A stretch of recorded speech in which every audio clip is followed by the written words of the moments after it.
Welcome to the Parsha Perspective. Each week, we will delve deep in a weekly Torah portion to find a practical and insightful way to enhance your daily life.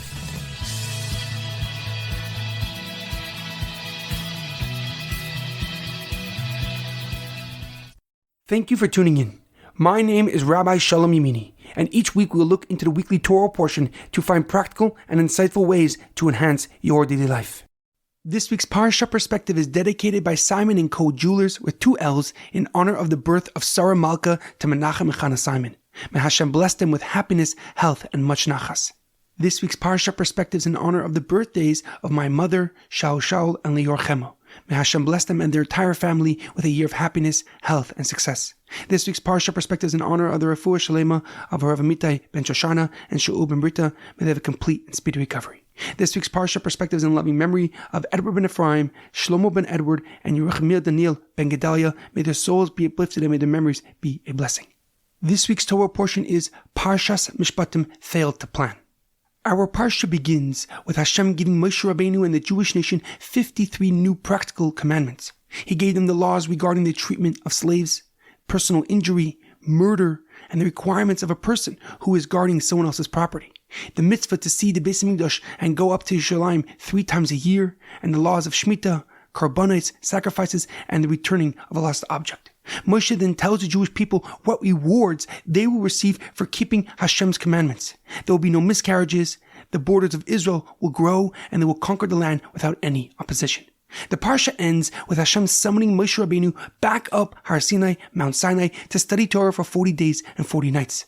Moshe Rabbeinu told the 70 elders, the Shivim Zekanim, that his brother Aaron and his nephew Hur would answer any questions they would have.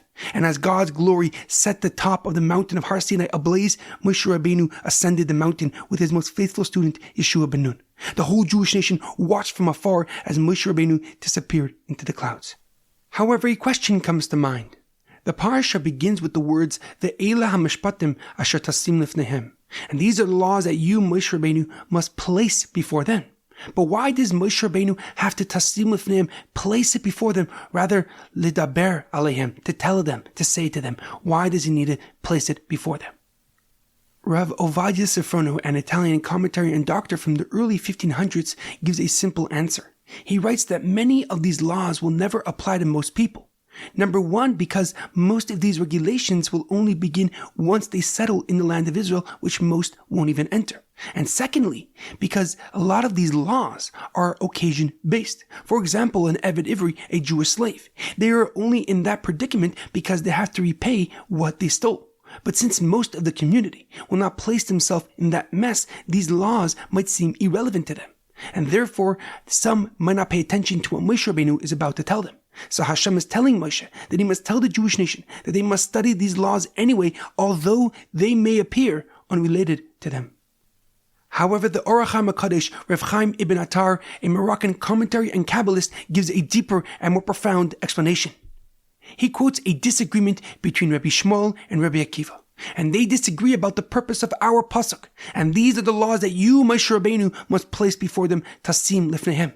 Rabbi Shmuel holds that our pasuk teaches us that just as the Aseret HaDibros, the 10 Commandments, were given by God, these mundane and physical laws are godly as well.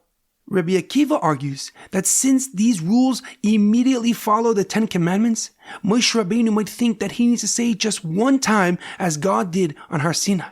And therefore, Hashem reiterates to Moshe Rabbeinu that he must do the exact opposite. He must explain, repeat, and clarify every law until the nation understands them.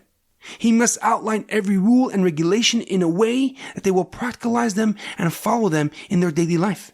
For he is their leader, and it is his duty to lead his people on the correct and godly path. And it is interesting to note that the code of Jewish law is called the Shulchan Aruch, which in English means a set table. And one of the many reasons for this name is because the author, Rav Yosef Karo, laid out the laws in the order of our daily routine. And this made every rule and regulation accessible to every person, like cooked food on a set table. In our daily life, if we seek to accomplish and grow in our conduct, in our relationships, or in our business, we need to have a plan of action. We must take an honest look at our current situation and formulate a path to our goals. And it often takes an outsider, a friend, a mentor, a rabbi, or a therapist that will objectively show us the correct course of action. The simple reason this is crucial for success is that because it's almost impossible to think rationally when we are in the midst of all the action. Our past experiences and history subconsciously control our reactions unless we plan otherwise. There's a powerful quote by Benjamin Franklin. If you fail to plan, then you are planning to fail. Have a great weekend and good Shabbos.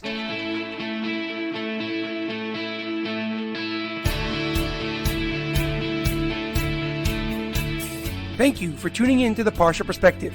Check out our website, theparshaperspective.com. Send thoughts and comments to theparshaperspective@gmail.com. Till next time, thanks for listening.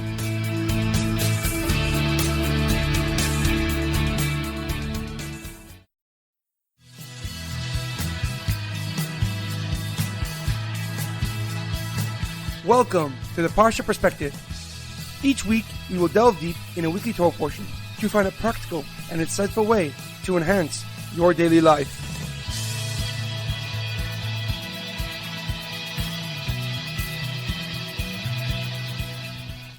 Thank you for tuning in. My name is Rabbi Shalom Yemini, and each week we will look into the weekly Torah portion to find practical and insightful ways to enhance your daily life. This week's Parsha Perspective is dedicated by Simon & Co. Jewelers with 2 L's in honor